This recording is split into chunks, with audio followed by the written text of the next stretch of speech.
Hello students, welcome to all of you. Brilliant school के online classes में आप सभी का स्वागत है। आज हम 12th साइंस के कंप्यूटर सब्जेक्ट के बारे में पढ़ेंगे। आज हम इंट्रोडक्शन टू जावा जो है उसके बारे में पहला लेक्चर हमारा स्टार्ट करने जा रहे हैं।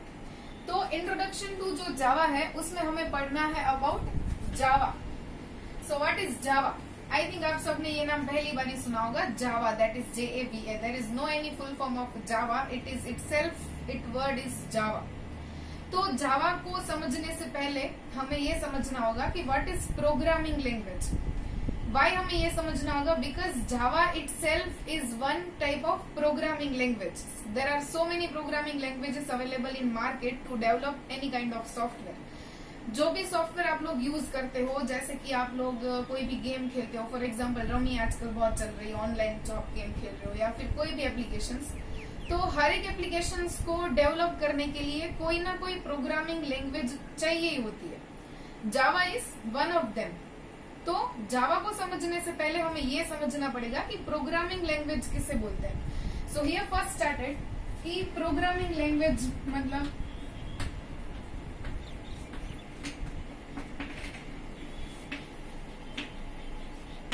what is programming language?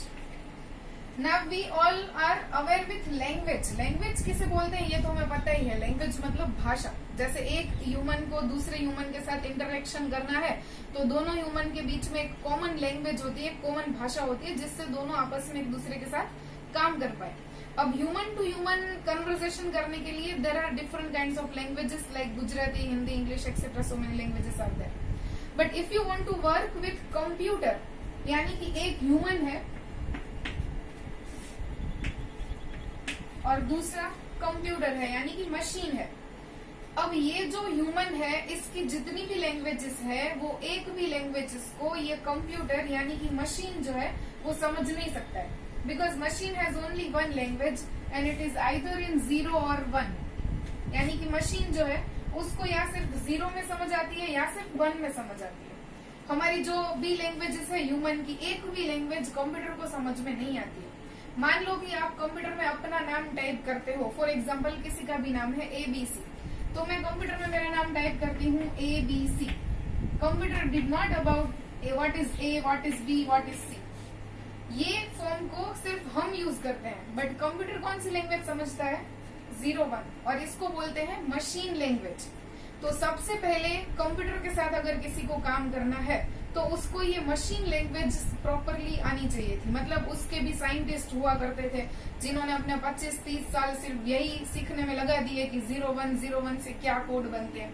जैसे फॉर एग्जांपल कि आप मुझे पूछो कि ma'am what is your mobile number, और मैं बोलूँ कि 011101101, तो आपको कुछ समझ में नहीं आएगा। बट जिसने ये लैंग्वेज सीख के रखी है, मशीन लैंग्वेज, उसको समझ में आएगा कि मैंने मेरा मोबाइल नंबर क्या बोला है।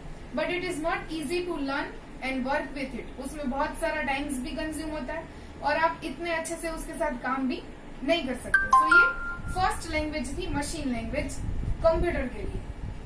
फिर मशीन लैंग्वेज में ग्रो हुआ, यानी कि उसके ऊपर रिसर्च हुआ उसको आसान बनाने के लिए।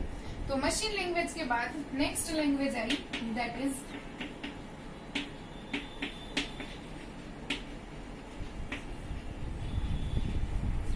Assembly language. असेंबली का मतलब होता है पार्ट बनाना या फिर उसको कंबाइन करना, असेंबल करना जिसको हम बोलते हैं ना, कंबाइन करना। तो असेंबली लैंग्वेज में क्या कर दिया कि 0-1 के जो फिक्स कोड है उसको असेंबल कर दिया इंग्लिश लाइक लैंग्वेज के अंदर।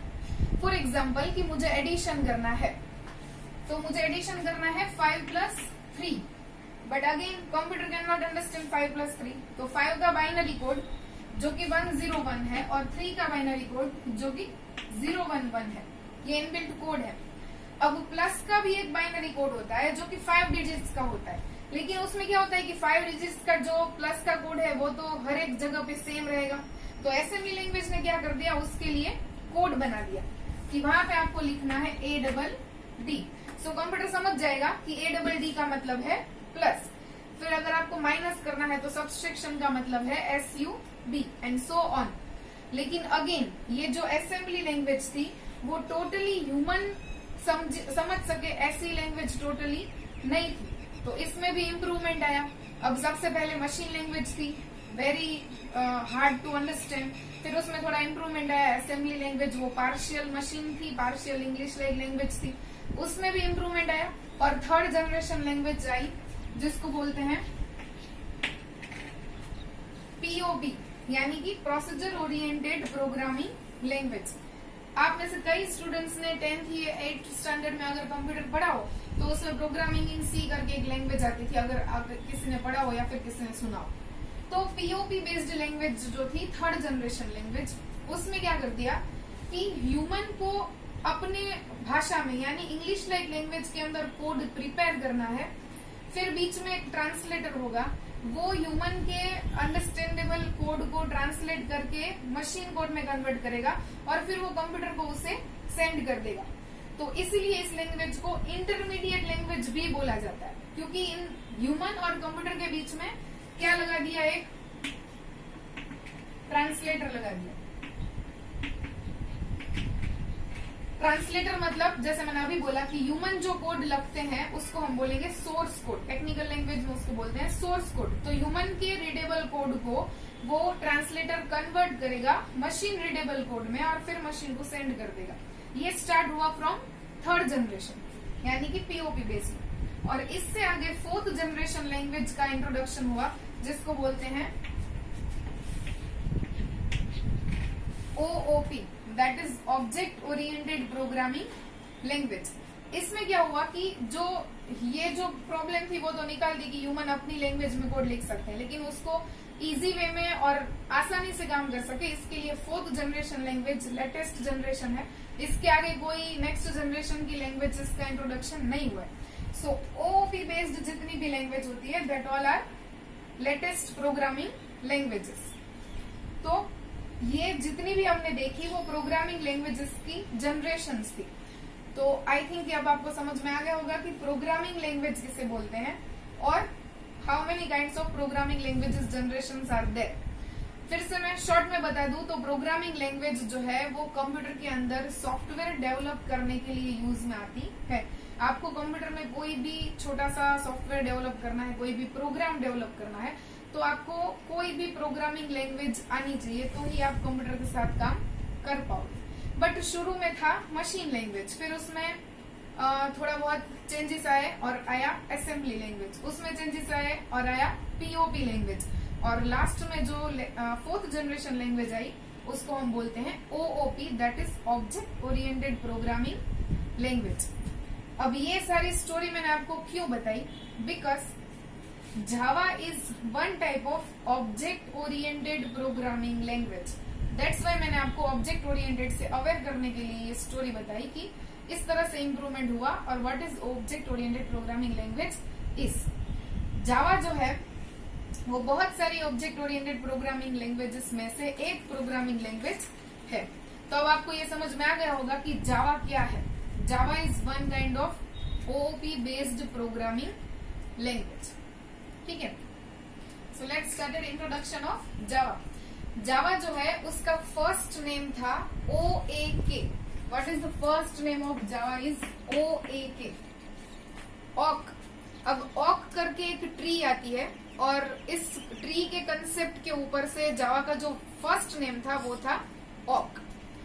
ऑक को मतलब जावा के फर्स्ट जो वर्जन था ऑक को, उसको फाइंड आउट किया था जेम्स गॉसलिन ने। So who is the founder of Java is James गॉसलिन। James गॉसलिन ने जावा फाइंड आउट किया था, उसका फर्स्ट नाम उसने रखा था Oak. Then after Sun micro system की टीम ने उसको परचेस करके फिर आगे उसको डेवलप किया था और देन 1995 के बाद ऑक का नाम रिप्लेस होके पड़ा जावा और तब से उसका नाम जावा ही चल रहा है। सो ये है जावा की बेसिक हिस्ट्री कि जावा किसने फाइंड आउट किया था, जेम्स गॉसलिन ने 1992 में फाइंड आउट किया था। तब उसका नाम उसने रखा था ओक, जो कि एक ट्री का नाम है, एक कॉफी की ट्री है। और इसलिए अगर आप हर जावा की अगर कोई स्पेसिफाइड लैंग्वेज की बुक हो और उसके ऊपर अगर आप देखोगे तो फ्रंट पेज पे कॉफी का सिंबल आएगा। वो उसका रीजन यही है कि ऑक कॉफी का ट्री है, उसके ऊपर से जेम्स गॉसलिन ने उसका नाम रखा था Oak. Then after it is developed by Sun micro system company और उसने फिर उसका नाम रिलीज करके रख दिया जावा। यूजुअली जो भी प्रोग्रामिंग लैंग्वेजेस होती है that is developed by Microsoft, but Java is only language which is developed by Sun Microsystem, not Microsoft company. So that is also specialities about Java. ये था जावा का इंट्रोडक्शन। अब जावा को और अच्छी तरह से समझने के लिए we have to learn the features of Java, यानी कि हमें जावा के फीचर्स जो है, या फिर आप बोल सकते हो कि वाई जावा, तो उसके फीचर्स के हिसाब से आपको समझ में आएगा कि जावा क्यों इम्पोर्टेंट है। तो अब हम स्टार्ट करेंगे features of Java. There are so many features Java has. यहाँ पे हम कुछ इम्पोर्टेंट फीचर्स के बारे में डिस्कस करेंगे। So first feature of Java is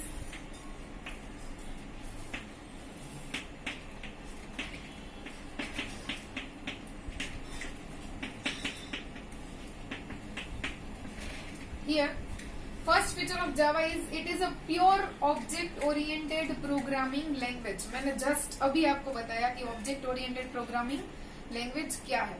अब बहुत सारी लैंग्वेजेस ऑब्जेक्ट ओरिएंटेड है, but Java is one of the language जिसको प्योरली ऑब्जेक्ट ओरिएंटेड माना जाता है। ऐसा क्यों? ऐसा इसीलिए क्योंकि आगे आप जब पढ़ोगे तो ऑब्जेक्ट और क्लास का कंसेप्ट आएगा। तो जावा जो है वो अपने हर एक कोड को एज अ क्लास कंसिडर करती है, और जब भी क्लास का कंसेप्ट आता है तो क्लास के साथ ऑब्जेक्ट जो है वो जुड़ा हुआ होता है। क्लास और ऑब्जेक्ट क्या है वो हम आगे पढ़ेंगे, लेकिन अभी आपको ये समझना है कि without object Java can not do anything in programming. So that's why Java is called pure object oriented programming languages, क्योंकि हर एक चीज के सेंटर में ऑब्जेक्ट रहता है जब भी आप उसके अंदर प्रोग्रामिंग करते हो तब। That's it. तो ये था जावा का पहला feature. Second feature is Java is very simple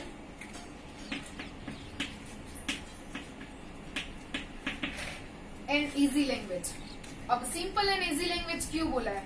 तो जैसे मैंने अभी बोला कि अगर किसी ने 8 और 10 स्टैंडर्ड में अगर किसी ने कंप्यूटर रखा हो तो उसने सी पढ़ लिया होगा या फिर C++ पढ़ लिया होगा। तो जावा जिसने डेवलप किया है उसने क्या किया कि सी और C++ के जो बेसिक फीचर्स थे दोनों को कंबाइन कर दिया, यानी कि जो सी में था जो C++ में था, अच्छा दोनों को मिला दिया और एक नई लैंग्वेज का इंट्रोडक्शन दे दिया जिसको नाम दे दिया जावा। तो जिस डेवलपर को सी और C++ अच्छे से आता है उसको जावा के लिए कोई अलग से सिंटेक्स सीखने की जरूरत नहीं है। इसके लिए उसको सिंपल और इजी लैंग्वेज बोला जा सकता है। मान लो कि C++ भी नहीं आता है, फिर भी जावा का जो कोडिंग है वो समहाउ इंग्लिश लाइक लैंग्वेज में है। So that's why it is easy to work with and develop programming in Java. तो इसीलिए ये फीचर है जावा का। नेक्स्ट फीचर इज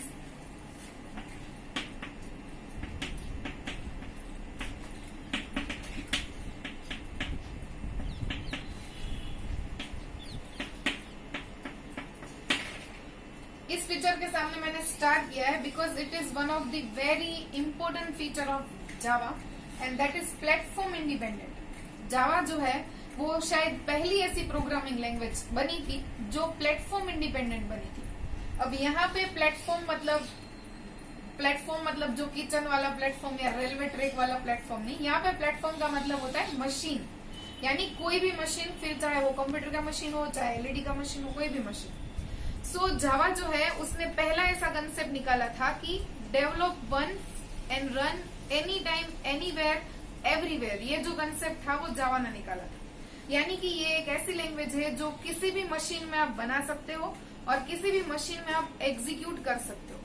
अब इसका अगर मैं आपको एक एग्जांपल दूं तो अगर आपने कभी कोई प्रोग्रामिंग किया हो तो मान लो कि मेरे पास जो कंप्यूटर है उसमें अभी विंडोज 10 का वर्जन ऑपरेटिंग सिस्टम का चल रहा है, उसमें मैंने एक प्रोग्राम बनाया।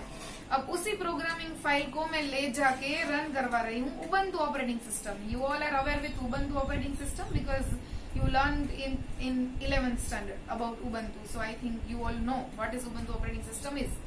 तो विंडोज की फाइल को अगर आप Ubuntu ऑपरेटिंग सिस्टम के साथ रन करवाओगे then that both are not compatible with each other. Ubuntu उसको एक्सेप्ट नहीं करेगा क्योंकि दोनों की जो मशीन कॉन्फ़िगरेशन है वो दोनों का क्या हो जाएगा, अलग अलग हो जाएगा। तो विंडोज की फाइल है वो Ubuntu में काम नहीं करेगी, Ubuntu की फाइल है वो विंडोज में काम नहीं करेगी। तो डेवलपर क्या करेगा, हर एक मशीन के लिए अलग अलग प्रोग्राम बनाएगा कि चलो ये फाइल है वो विंडोज के लिए हो गई, ये फाइल उबंटू के लिए हो गई, then what about Android operating system and so on. So इसका जो सोल्यूशन है वो जावा ने दे दिया कि किसी भी कॉन्फ़िगरेशन में बनाओ, कोई भी मशीन में बनाओ और कोई भी मशीन में जाके आप इजीली उसे क्या कर सकते हो, रन कर सकते हो। सो दैट्स व्हाई इट इज, ये जो फीचर है वो बहुत ही इंपॉर्टेंट फीचर है जावा का। अब ये प्लेटफॉर्म इंडिपेंडेंसी क्यों आई, इसको मैं आगे आपको समझाऊंगी कि प्लेटफॉर्म इंडिपेंडेंसी क्यों आई। अब इस फीचर में याद रखना है कि Java is platform independent programming language. Fourth feature of Java is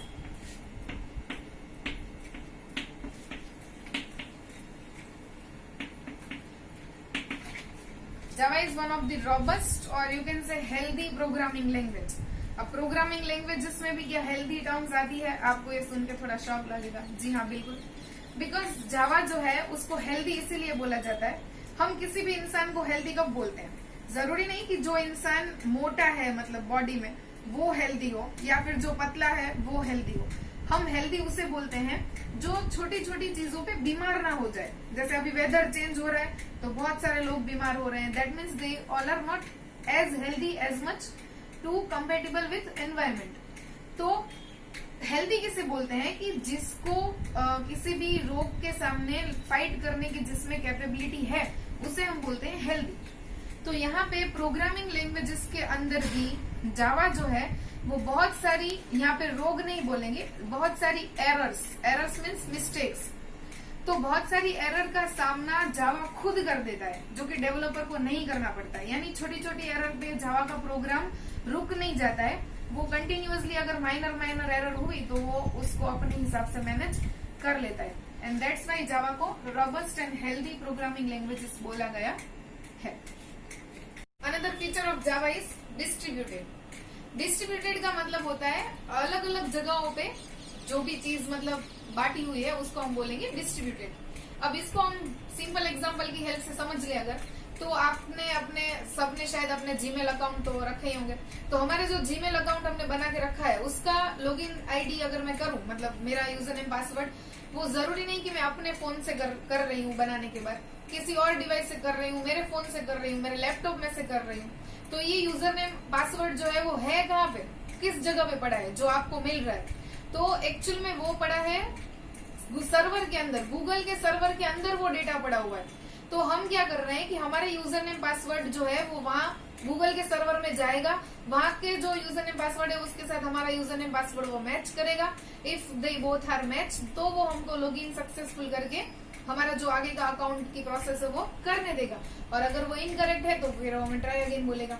तो ये जो पॉसिबल बना है वो पॉसिबल बना है जावा की वजह से। यहाँ पे समझना ही है कि आपका जो डेटा है वो ना तो आपके फोन में पड़ा है, ना आपके लैपटॉप में पड़ा है, ना आपके किसी डिवाइस में पड़ा है, मतलब आपके पास नहीं है।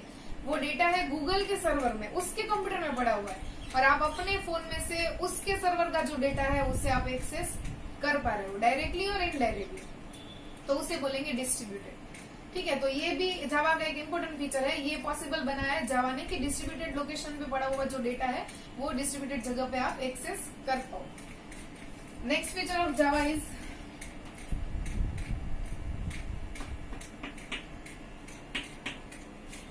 सिक्योर।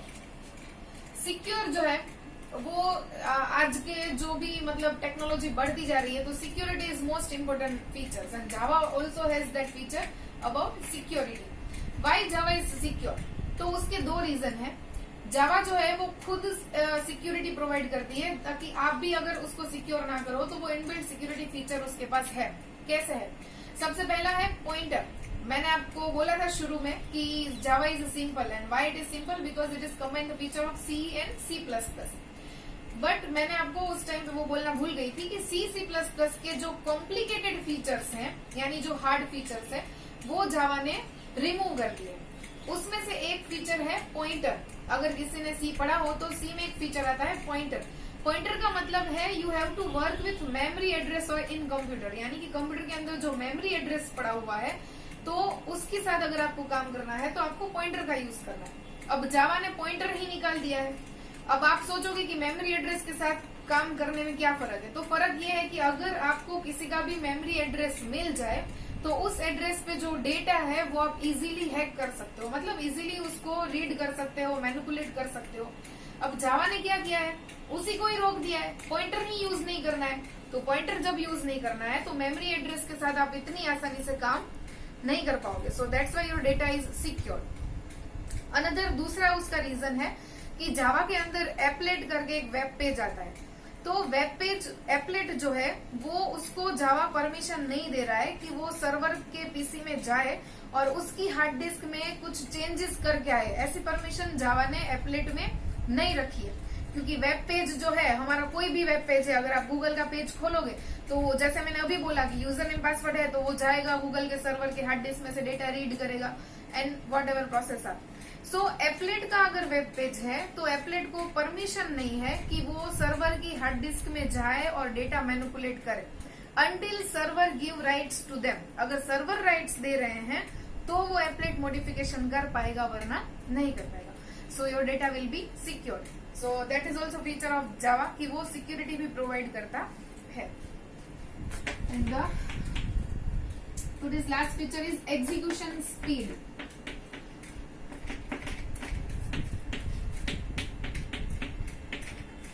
जावा की जो एग्जीक्यूशन स्पीड है compare to another programming language is very fast. अब क्यों एग्जीक्यूशन स्पीड फास्ट है, तो मैंने आपको एक टर्म यूज की थी ट्रांसलेटर। तो कुछ प्रोग्रामिंग लैंग्वेजेस ऐसी होती है जो ट्रांसलेटर के दौर पर कंपाइलर का यूज करती है, और कुछ प्रोग्रामिंग लैंग्वेज ऐसी होती है जो ट्रांसलेटर के लिए इंटरप्रेटर का यूज करती है। Now this both are the translator. उसके बारे में अभी मैं आपको डिटेल में बताऊंगी कि वो क्या करते हैं। तो कोई प्रोग्रामिंग लैंग्वेज ऐसी है जो कंपाइलर यूज कर रही है और कोई प्रोग्रामिंग लैंग्वेज ऐसी है जो इंटरप्रेटर यूज कर रही है। जावा ऐसी लैंग्वेज है जो दोनों का यूज कर रही है, मतलब जावा कंपाइलर भी यूज कर रही है और इंटरप्रेटर भी यूज कर रही है। तो एक तो श्योरिटी हो जाएगी क्योंकि दो ट्रांसलेटर काम कर रहे हैं और एग्जीक्यूशन स्पीड भी बर्ड ऑफिस से उसकी बढ़ जाएगी। सो दैट्स वाई जावा का ये भी एक इम्पोर्टेंट फीचर है कि Java is one of the language which use both translator, compiler and interpreter. So there are 7 features of Java we discuss. जैसे मैंने आपको बोला इसके अलावा भी बहुत सारे फीचर्स हैं, बट मैंने यहाँ पे इम्पोर्टेंट फीचर्स थे हमारे लिए जो वो मैंने लिए हैं। ये फीचर्स का आप एक स्क्रीनशॉट ले लो, मैं 1 मिनट के लिए यहाँ से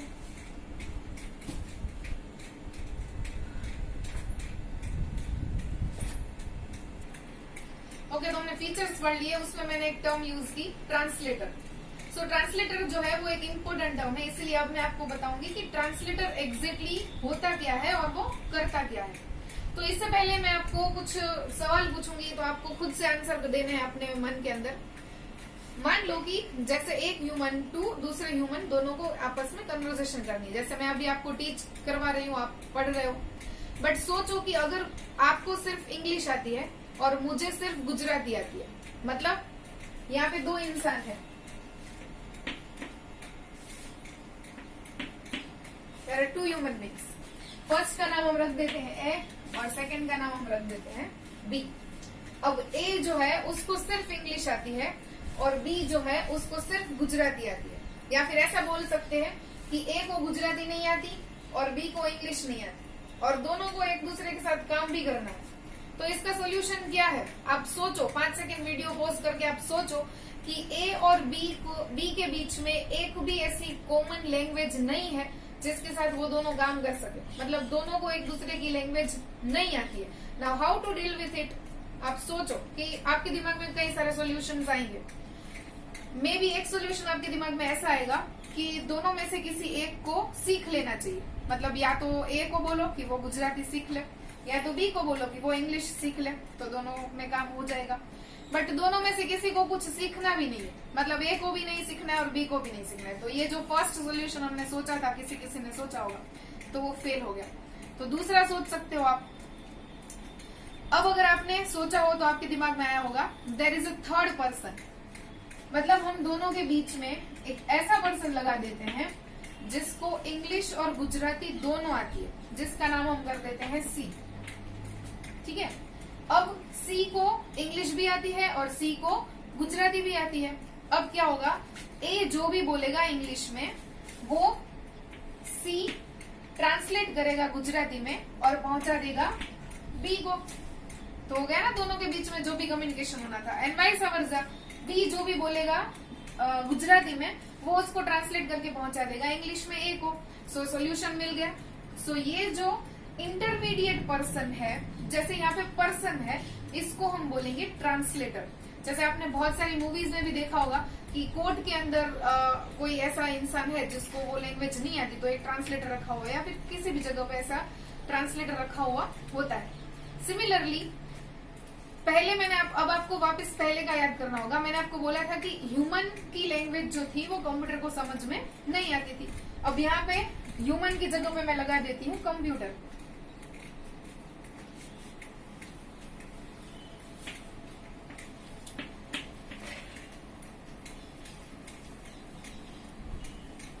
अब ए ह्यूमन है जिसको कंप्यूटर के साथ काम करना है, बट जैसे मैंने बोला कि कंप्यूटर को मशीन लैंग्वेज ही आती है और इस ह्यूमन को सिर्फ इंग्लिश लैंग्वेज ही आती है। अब दोनों एक दूसरे के साथ कैसे काम करेंगे? तो there is a translator also. अब ये जो ट्रांसलेटर है वो कोई ह्यूमन नहीं है, वो एक सॉफ्टवेयर है जो ह्यूमन ने ही बनाया है। वो ट्रांसलेटर क्या करेगा? तो ए ने जो भी कोड लिखा हुआ है उसे हम बोलेंगे सोर्स कोड।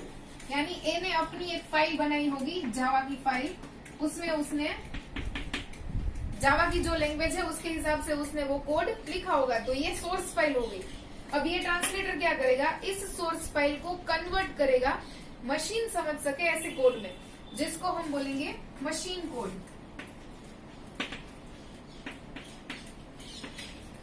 तो ये सोर्स फाइल जाएगी ट्रांसलेटर के पास, ट्रांसलेटर इसको ट्रांसलेट करेगा मशीन कोड में और फिर वो कंप्यूटर तक पहुंचा देगा। तो हो जाएगा ह्यूमन टू कंप्यूटर काम। तो इसे बोलेंगे ट्रांसलेटर।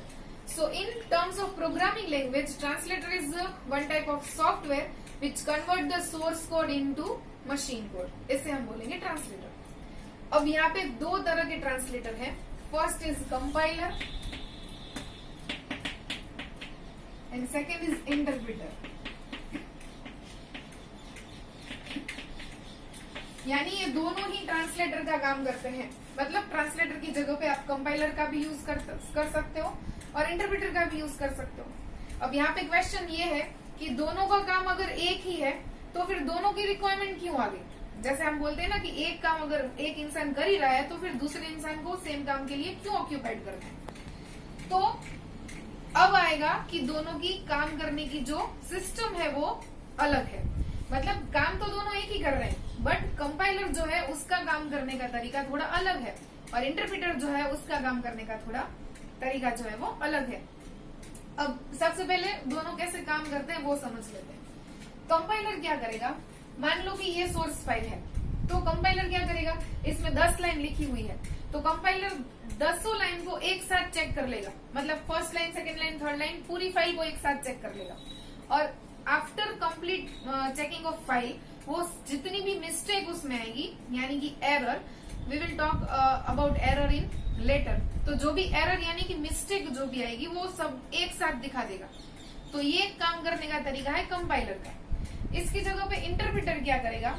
जैसे पहली लाइन चेक करेगा, अगर पहली लाइन ओके है then it will go for second line, second line okay है then next third, third okay है देन नेक्स्ट फोर्थ। मान लो कि फोर्थ लाइन में उसको कुछ एरर डिस्प्ले हुई, उसको कुछ मिस्टेक लगी, तो वो आगे नहीं बढ़ेगा, वहीं पे रुक जाएगा और यूजर को एरर डिस्प्ले कर देगा कि फोर्थ पोजीशन पे कुछ गड़बड़ है, उसके आगे वो नहीं बढ़ेगा।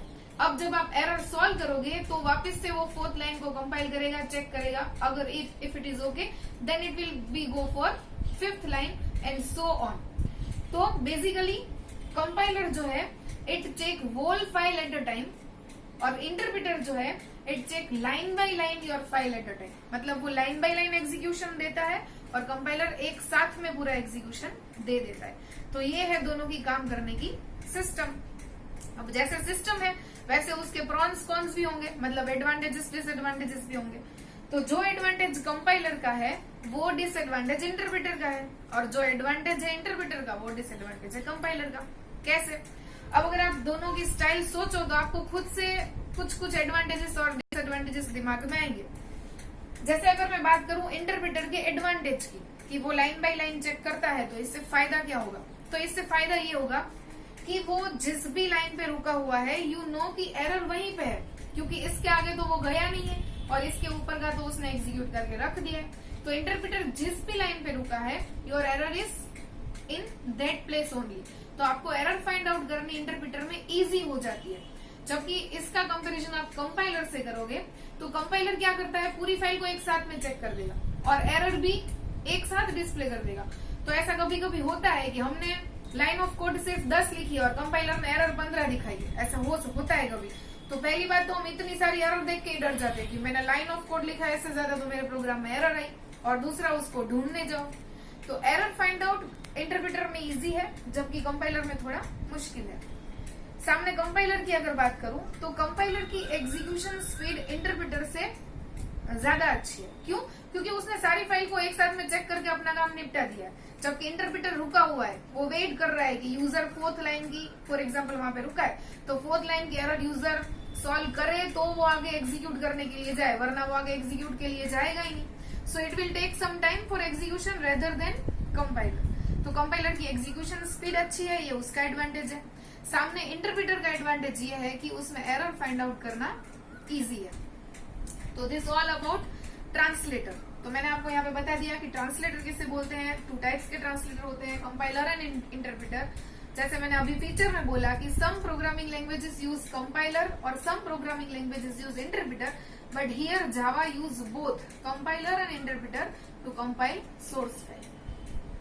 ठीक है, तो आज के सेशन में हम इतना ही रखेंगे। इसके आगे के सेशन में मैं और आपको जावा के बारे में और फेमिलियर करूंगी। आई होप कि आपको इतना समझ में आ गया होगा and you all are enjoying it. Thank you.